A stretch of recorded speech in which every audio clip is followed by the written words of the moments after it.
आज की क्लास में हम स्टार्ट करेंगे टाइप्स ऑफ एरर। हमने अपने प्रीवियस लेक्चर में स्टडी किया था कि एक्यूरेसी क्या होती है।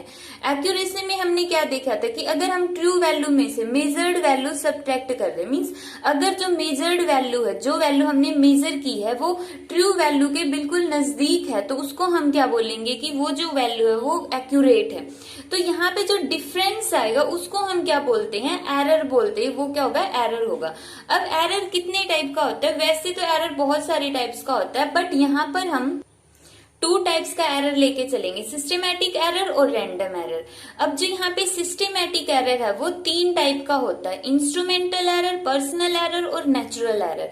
इंस्ट्रूमेंटल एरर का मतलब क्या होता है, जो इंस्ट्रूमेंट में कमी की वजह से एरर आता है। फॉर एग्जाम्पल, जो इंस्ट्रूमेंट बनाने वाला है, मैन्युफैक्चरर है, उसने क्या किया, इंस्ट्रूमेंट बनाया और उसकी जो ये नीडल है अगर वो 0 से नीचे चली गई है तो इसका मतलब उसमें नेगेटिव 0 एरर आ गया है। और अगर ये बिल्कुल एग्जैक्टली 0 के ऊपर नीडल है तो इसका मतलब उसमें कोई भी एरर नहीं है, 0 एरर है उसमें। और अगर यही वाली नीडल 0 से ऊपर चली जाती है तो उसमें क्या होगा, पॉजिटिव 0 एरर होगा। क्योंकि जो एक्यूरेट क्या होगा, जब वो नीडल एग्जैक्टली 0 पर होगी तो उस टाइम पे हम क्या बोलेंगे, अपरेटस है वो बिल्कुल ठीक है। बट अगर नीडल 0 के साथ कोइंसाइड नहीं कर रही है, दैट मीन्स उसके अंदर कुछ न कुछ एरर होता है। तो इंस्ट्रूमेंट बनाने में अगर कोई कमी है तो उसको हम बोलते हैं इंस्ट्रूमेंटल एरर। नेक्स्ट होता है पर्सनल एरर। पर्सनल एरर का मीनिंग क्या होता है कि हमारी खुद की गलती की वजह से जो एरर आता है उसको हम बोलते हैं पर्सनल एरर। फॉर एग्जाम्पल, इस स्केल को ये पर्सन यहाँ से ऑब्जर्व कर रहा है, अगर वो इसको डायरेक्ट ऑब्जर्व करने की बजाय अगर थोड़ा सा ऊपर से देखेगा तो भी उसमें एरर दिखेगा, नीचे से देखेगा तो भी एरर दिखेगा। दोनों ही पोजीशन क्या है, इनकरेक्ट। तो करेक्ट कब होगी, जब वो इसको बिल्कुल सीधा दिखेगा, स्ट्रेट देखेगा। तो जब भी हम लैब के अंदर रीडिंग लेंगे तो उस अपरेटस के बिल्कुल ऊपर से हमें उस रीडिंग को ऑब्जर्व करना है। अगर लेफ्ट राइट से हमने देखा तो उसमें एरर आ जाएगा और उस एरर को हम क्या बोलेंगे, पर्सनल एरर।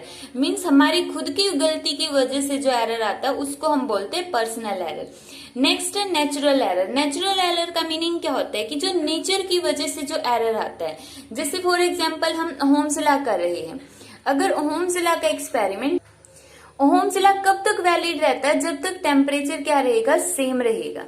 अगर टेम्परेचर सेम नहीं है तो ओहम्स लॉ वैलिड नहीं होगा। फॉर एग्जाम्पल, अगर किसी दिन टेम्परेचर बहुत ज्यादा है तो उसकी जो रीडिंग आएगी वो प्रीवियस डे से अलग आएगी, डिफरेंट रीडिंग्स होगी।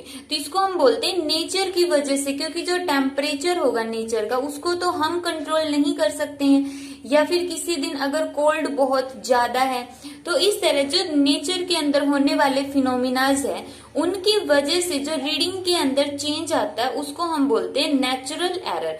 और इसको हम अपनी तरफ से मिनिमाइज तो कर सकते हैं, बिल्कुल एग्जैक्टली फिनिश नहीं कर सकते।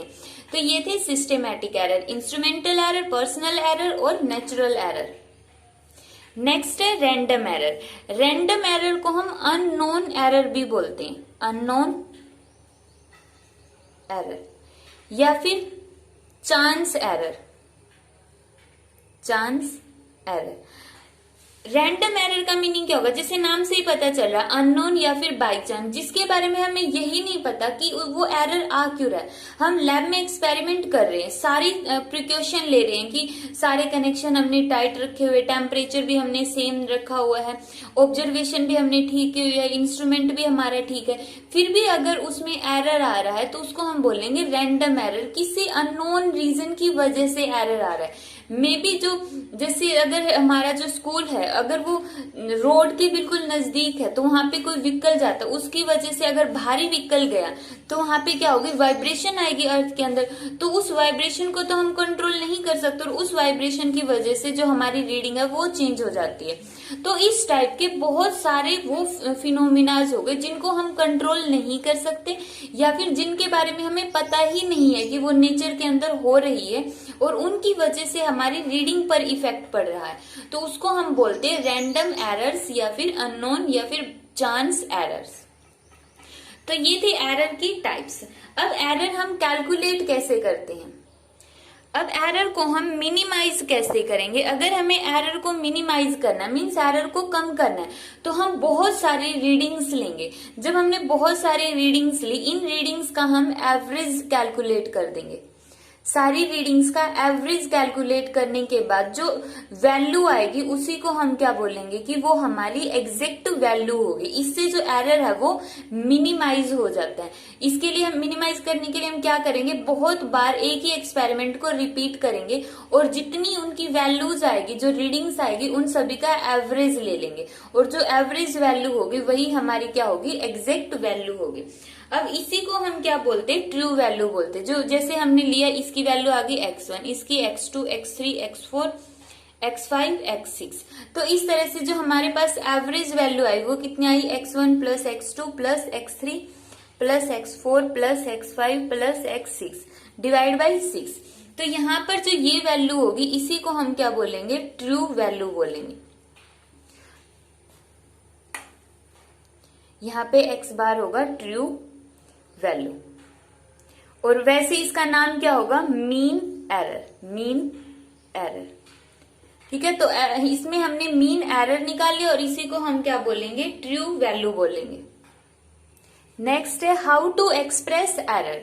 तो सबसे पहले हम देखते हैं एब्सोल्यूट एरर क्या होता है। एब्सोल्यूट एरर को हम कैसे डिफाइन करेंगे। अब उससे पहले मैं ये बता देती हूँ कि जो ये एरर हम पढ़ रहे हैं, हाउ टू एक्सप्रेस एरर, इसकी जो ये थ्योरी होगी ये एग्जाम में नहीं आते, इसके ऊपर बेस्ड न्यूमेरिकल एग्जाम में पूछे जाते हैं, ना कि ये थ्योरी। तो इस थ्योरी को क्रैम नहीं करना, सिर्फ इसको समझना है। तो यहाँ पे क्या होगा, एब्सोल्यूट एरर। एब्सोल्यूट एरर क्या होता है, it is defined age difference between mean value of physical quantity and observed values. जैसे हमने अभी देखी थी कि उसमें हमने क्या लिया था, बहुत सारी वैल्यूज निकाल ली थी। एक ही एक्सपेरिमेंट को हमने बार बार किया और वहां से हमने डिफरेंट डिफरेंट रीडिंग्स ले ली, फिर उन सभी की एवरेज वैल्यू निकाल दी जिसको हमने मान लिया था x बार। तो यहाँ पे x बार क्या होगा, mean value of physical quantity. जो वैल्यू हमने निकाल ली है उसकी मीन हो गई। अब ये फिजिकल क्वांटिटी और ये हमारे पास सभी क्या है, ऑब्जर्व्ड वैल्यूज हैं। तो एब्सोल्यूट एरर किसके इक्वल होगा, एब्सोल्यूट एरर को रिप्रेजेंट करेंगे। अगर हमने मेजरमेंट x में की है तो डेल्टा x, इस ट्रायंगल के साइन को हम बोलते हैं डेल्टा। तो डेल्टा x किसके इक्वल होगा, modulus of x bar. x बार का मीनिंग क्या होगा, जो मीन वैल्यू हमने निकाल ली है, माइनस xi। अब यहाँ पे xi का मीनिंग क्या है कि अगर हम डेल्टा x1 निकाल लेंगे तो क्या हो जाएगा, x बार माइनस x1 हो जाएगा। डेल्टा x2 निकाल लेंगे मीन्स एब्सोल्यूट एरर निकालेंगे सेकंड रीडिंग में, कि जो सेकंड बार हमने एक्सपेरिमेंट किया था उस टाइम कितना एरर आया था, तो x बार में से हम x2 सब्ट्रैक्ट कर देंगे। इसी तरह अगर हमने देखा कि थर्ड टाइम जब हमने एक्सपेरिमेंट किया तो उसमें कितना एरर आया, तो x बार में से x3 सब्ट्रैक्ट कर देंगे। अब मोड लेने का मतलब क्या है कि अगर इसमें से कोई वैल्यू नेगेटिव आ जाती है उसका मोड क्या हो जाएगा, पॉजिटिव हो जाएगा। क्योंकि एरर का नेगेटिव पॉजिटिव कुछ नहीं होता, एरर आ चुका है तो वो एरर है। नेगेटिव का मतलब ये होगा कि उसकी जो डायरेक्शन है वो अपोजिट है। इसका मीनिंग ये नहीं है कि नेगेटिव और पॉजिटिव एरर से एरर कम ज्यादा हो जाता है। एरर एरर होता है, चाहे वो नेगेटिव हो या फिर पॉजिटिव हो। तो इसलिए हम उसकी वैल्यू को रिप्रेजेंट करने के लिए हम क्या कर देते हैं, मोड ले लेते हैं। मोड का मीनिंग होगा कि जो एब्सोल्यूट एरर होगा उन सभी एब्सोल्यूट एरर की वैल्यू हमेशा कैसी आएगी, पॉजिटिव आएगी। तो एब्सोल्यूट एरर हमने कैसे निकाला है, डेल्टा x से रिप्रेजेंट कर दिया। मीन वैल्यू में से हमने जो ऑब्जर्वेशन है हर एक वैल्यू उसको सब्ट्रैक्ट करके उसका मोड ले लिया। इस तरह से हमने देखो एब्सोल्यूट एरर फर्स्ट रीडिंग के अंदर निकाला, एब्सोल्यूट एरर सेकंड रीडिंग के अंदर निकाला, एब्सोल्यूट एरर थर्ड रीडिंग के अंदर निकाला। इसी तरह से फोर्थ, फिफ्थ, सिक्स, जितनी बार भी हमने एक्सपेरिमेंट किया है सबके अंदर हम एब्सोल्यूट एरर कैलकुलेट कर देंगे। ये तो था फर्स्ट की एब्सोल्यूट एरर क्या होगा। अब हम देखेंगे मीन एब्सोल्यूट एरर क्या होगा। सेकेंड पार्ट होगा मीन एब्सोल्यूट एरर। अब मीन एब्सोल्यूट एरर क्या होगा, जो एब्सोल्यूट एरर हमने लिया उन सभी का मीन कैलकुलेट कर दो। मीन्स एब्सोल्यूट एरर को हमने रिप्रेजेंट किया था डेल एक्स से, उसका मीन का मीनिंग ऊपर क्या हो जाएगा, डैश। तो यहाँ पे ये क्या होगा, मीन एब्सोल्यूट एरर। तो ये किसके इक्वल होगा, mean of all absolute error. जितने भी एब्सोल्यूट एरर हमने निकाले उनका मीन कर दो। Means delta x1 plus delta x2 plus delta x3 plus delta x4, इस तरह से 6 तक, और डिवाइड बाय जितनी भी ऑब्जर्वेशन है। अगर जैसे मैंने इसमें ये 4 लिया तो डिवाइड में 4 होगा, और एक्चुअल में हमने इसके अंदर कितनी ली हुई है, 6 ली हुई, तो डिवाइड में कितना हो जाएगा, 6 होगा। अगर n ली है तो डिवाइड में n हो जाएगा। तो इस तरह से हमने मीन एब्सोल्यूट एरर निकाल दिया। यहाँ पे मैग्नीट्यूड का मीनिंग वही है कि चाहे वो कितना भी एरर आए, करना सभी को ऐड ही है। ये नहीं कि इनमें से एक वैल्यू, जैसे मीन की वैल्यू अगर 4 है और सेकंड ऑब्जर्वेशन हमारे पास 5 आई थी तो -1 होगा, तो यहाँ पे -1 सब्ट्रैक्ट कर देंगे, ऐसा नहीं होगा। माइनस का हमने क्या ले लेना, मोड लेके इसको 1 ऐड ही करना है यहाँ पर। तो ये है मीन एब्सोल्यूट एरर। अब इसका यूज क्या होगा, जैसे हमारा जो फाइनल रिजल्ट होगा, फाइनल रिजल्ट उसको हम रिप्रेजेंट करेंगे x से। जो फाइनल वैल्यू होगी ना, जो एरर वगैरह इंक्लूड करके, वो किसके इक्वल होगी, एवरेज वैल्यू जो हमने ट्रू वैल्यू ली है।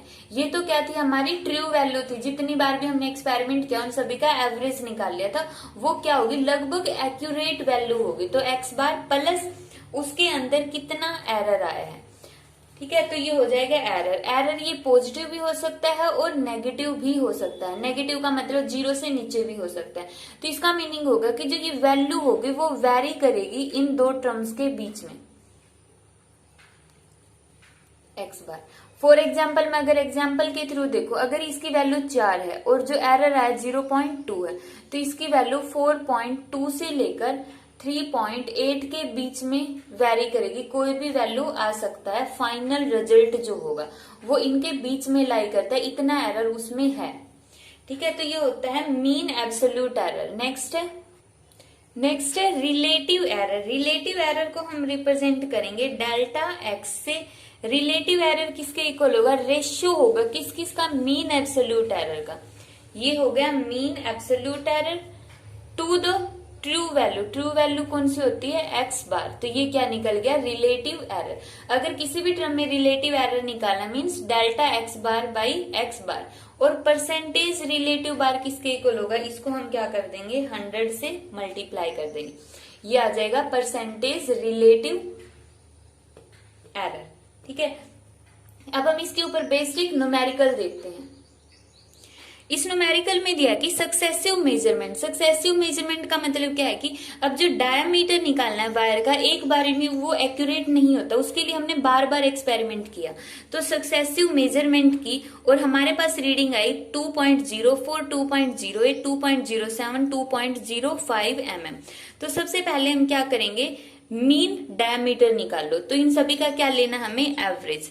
तो फर्स्ट निकाल लेंगे हम मीन डायमीटर।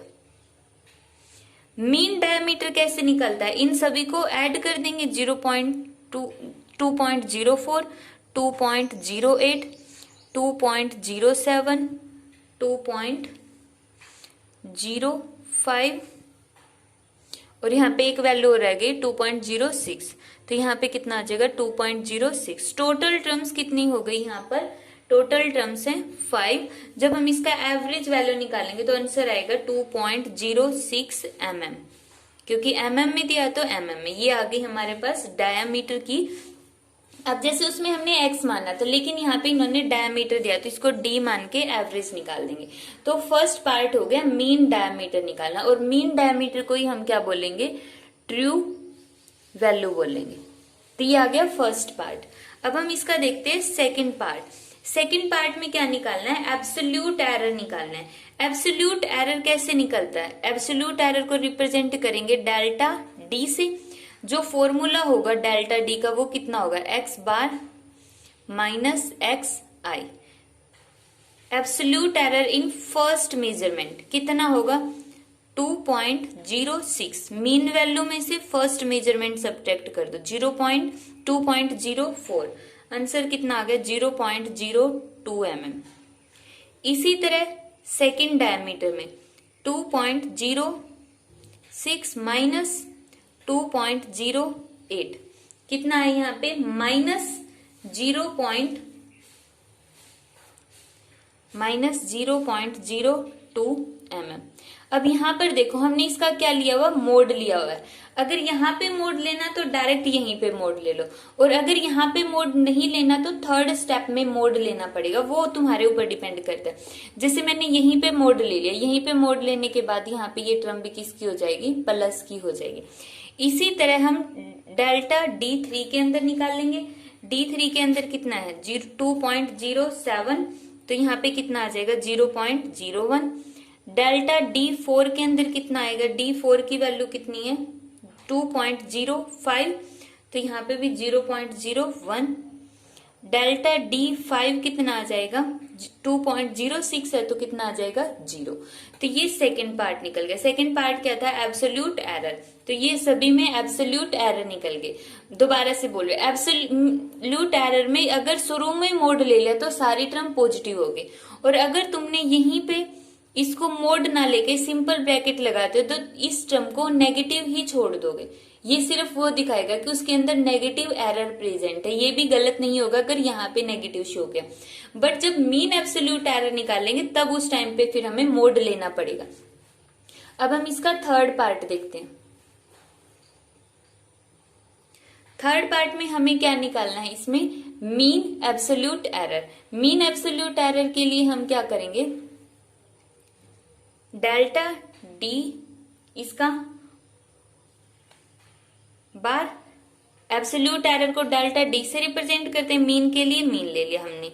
अब डेल्टा D1, अगर यहां पर तुमने सिंपल ब्रैकेट लगाया तो यहां पे मोड लगा देना, ठीक है, plus delta D2 plus delta D3 up to so on. 5 reading ली है तो और डिवाइड में 5। जब इन सभी की वैल्यू हम पुट करेंगे, जैसे डेल्टा D1 की 0.02, फिर सेकंड की 0.02, थर्ड की 0.01, फोर्थ की भी 0.01 और फिफ्थ की 0, और डिवाइड में कितना आएगा 5। तो यहाँ पे हमारे पास आंसर कितना आएगा जब हम इसको सोल्व करेंगे, 0.012 mm। तो ये आ गया हमारे पास third part, mean absolute error.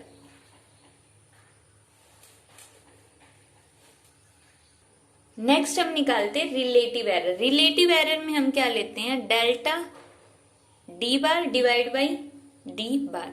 Delta D बार की वैल्यू यहाँ पर हमने कैलकुलेट की थी, कितनी आई थी 0.012, तो यहाँ पे लिखेंगे हम 0.012, और D बार की वैल्यू हमारे पास कितनी आई थी 2.06। तो जब हम इसको सोल्व करेंगे तो आंसर आएगा 0.0058। तो ये आ गया रिलेटिव एरर। अगर परसेंटेज रिलेटिव एरर निकालना है तो 0.0058 मल्टीप्लाई बाई 100% और आ जाएगा हमारे पास 0.58%। इसके साथ ही ये न्यूमेरिकल कंप्लीट। अब इस तरह से अगर कोई भी न्यूमेरिकल दिया हो तो डायरेक्ट हम उसको इन सभी फॉर्मूलाज के अंदर पुट करके कैलकुलेट कर सकते हैं। बस इंपॉर्टेंट पॉइंट यहाँ पर आता है थर्ड पार्ट के अंदर कि जब भी हम मीन एब्सोल्यूट एरर निकालते हैं, इनमें से कोई भी एरर माइनस का नहीं होना चाहिए। अगर माइनस का है तो मोड लेके उसको पॉजिटिव कर दो। नेक्स्ट पार्ट में हम देखेंगे कि एडिशन, सब्ट्रैक्शन, मल्टीप्लीकेशन, डिवीजन कैसे करते हैं एरर्स के अंदर।